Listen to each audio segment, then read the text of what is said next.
இலக்கை நோக்கி பாயும் போது அதை பின்னோக்கி இழுத்தா தான் முன்னோக்கி பாயும். எங்கள் கூட்டணி ஒற்றுமையாக உங்களை வதம் செய்வதற்காக முன்னோக்கி வந்து ஒரு அம்பு போல முன்னோக்கி உங்களை வதம் செய்யும். ஆனா அம்புக்கு செயல் அது.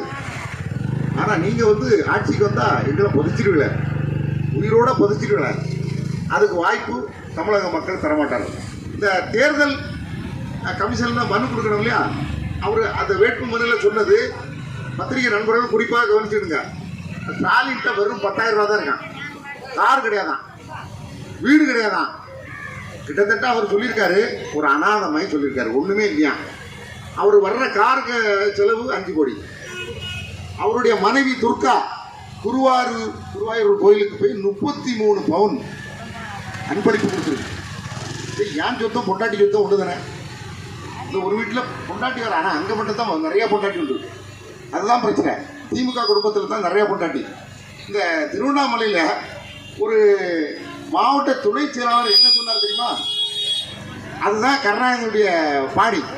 அது சொல்லியிருக்காரு, ஒரு கட்சி நேயஸ்தே திமுகலேருந்து கேட்டிருக்கான், எப்பா என்னப்பா நீ ஒரு பேச்சாளர் பொண்ணு ஒரு சின்ன பொண்ணை வச்சிருக்கிய, அது தப்பு இல்லான்னு.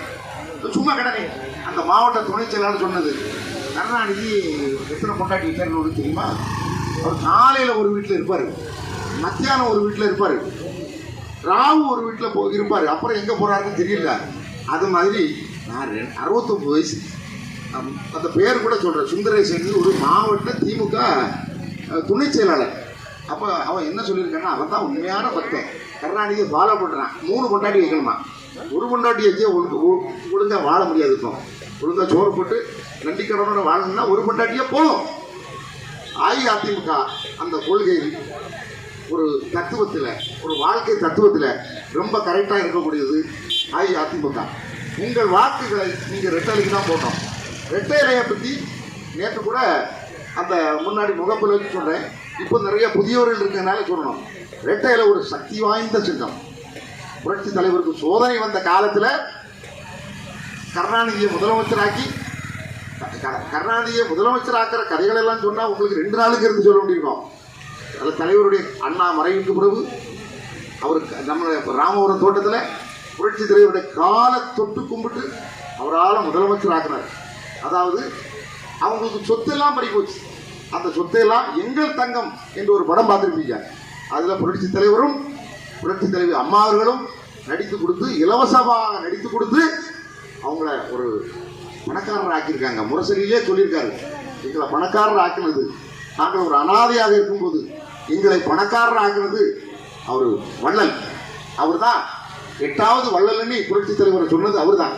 அப்படி ஆக்கின இந்த தலைவருடைய கட்சி இனி எப்போதும் தோற்காது, ரெட்டையில ஜெயிக்கும். அப்பதான் அந்த சோதனையை பற்றி சொன்னேன். அவர் முதலமைச்சர் ஆகின பாவத்துக்கு புரட்சி தலைவருக்கு ரொம்ப சோதனை கொடுத்துட்டாரு. அப்போ காஞ்சி சங்கராச்சாரியார் ஒரு போய் அணுகுறன்னு சொல்றாரு, நீ யார்ட்டையும் சொல்லாத. ஏன்னா கருணாநிதி முதலமைச்சர் ஆகி புரட்சி தலைவருக்கு உயிர் கூட உத்தரவாதம் இல்லை, பயந்துட்டாரு. அப்போ அவர் சொன்னாரு, நீ நேரே போய் கொல்லூர் முகாம்பிகை, நீங்க டிவிலையோ அந்த கூகுள்லேயே பாருங்க, அந்த கொல்லூர் முகாம்பில போய் தவம் இருந்து ஒரு 10 நாள் இருந்தாரு. அப்பதான் இந்த கோபுரத்தை பார்க்கறாரு, உள் கோபுரத்தில் பார்க்கறாரு, 2 இலை தெரிஞ்சு, அதான் ரெட்டை இலை. இப்போ நாஞ்சில் பீஸ் அன்பழகன் இங்கே பத்திரிகையாளர்கள் இருக்காங்க, கூகுளில் போட்டு பாருங்க. நாஞ்சில் பீஸ் அன்பழகன்னா நான் ஐயா வழி படம் பண்ணேன், காமராஜ் படம் பண்ணேன், அது வரும். இங்கே பால் ராயின்னு போடுங்க, இந்த உதயநிதி வருவான், தூரத்தில் இந்த நயன்தாரா தெரியும். பால் ராயின்னு போட்டு பாருங்களா, அந்த சாமியாரை போட சொல்லிக்கலாம். அப்படி அது ஒரு பால் ராயில் கட்சி. நம்ம புரட்சி தமிழர் எடப்பாடி அவர்களுடைய சாதனைகள் உங்களுக்கு நிறைய இருக்கலாம். மாணவர்கள் இருந்தால் உங்களுக்கு கொரோனா காலத்தில் மாணவர்களுக்கு ஆல் பாஸ் போட்டது அஇஅதிமுக. எல்லாரும் பாஸ். அன்னைக்கு மாணவர்கள்லாம் துள்ளி குதிச்சான். நீங்க வேற கட்சியை பத்தி கவலைப்படாண்டா. இந்த கட்சிக்கு ஒரு கட்சி ஒரு தலைவர் வந்தாரு 2 நாளைக்கு முன்ன, என்ன ரொம்ப திட்ட முடியல, நான் இன்டர்டரா இருக்குது அங்க இருந்தாலும் அவங்க அப்பாட்ட சொல்லிட்டேன், எனக்கு மைக்கு கொடுத்தா ரொம்ப திட்டி விடுவேன்.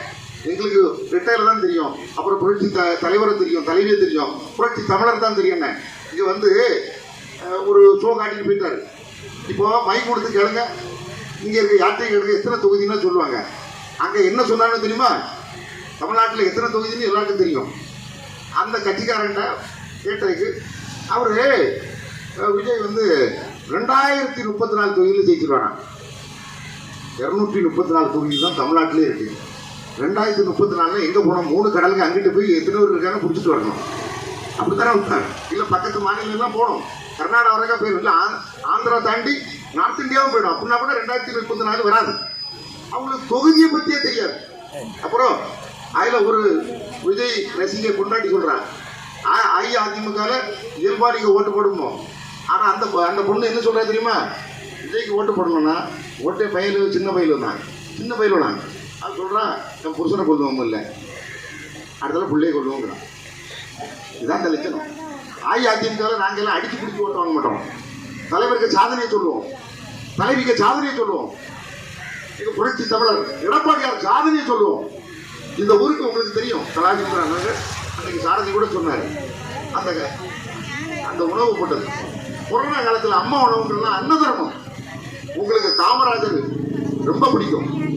காமராஜரை தலைவரா சொன்னது அஇஅதிமுக தலைவர். உங்களுக்கு ஒரு சம்பவம் சொல்றேன். காமராஜர் எளிய மனிதர். காமராஜர் வீட்டில் சாப்பாடு எக்ஸ்ட்ரா கிடையாது.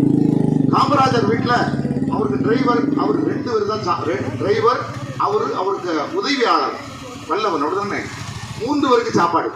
எளிய மனிதன். எத்தனை 3 பிரதமர்களை உருவாக்கிய 3 பேருக்கு சாப்பாடு. தலைவருக்கு மேலே புரட்சி எம்ஜிஆர் மேலே ரொம்ப பாசம். ஒரு நாள் அவருக்கு ஆசை, இவர் பார்க்க போயிட்டார். நம்ம தலைவர் எம்ஜிஆர் அவர்கள் வீட்டுக்கு போயிட்டார்.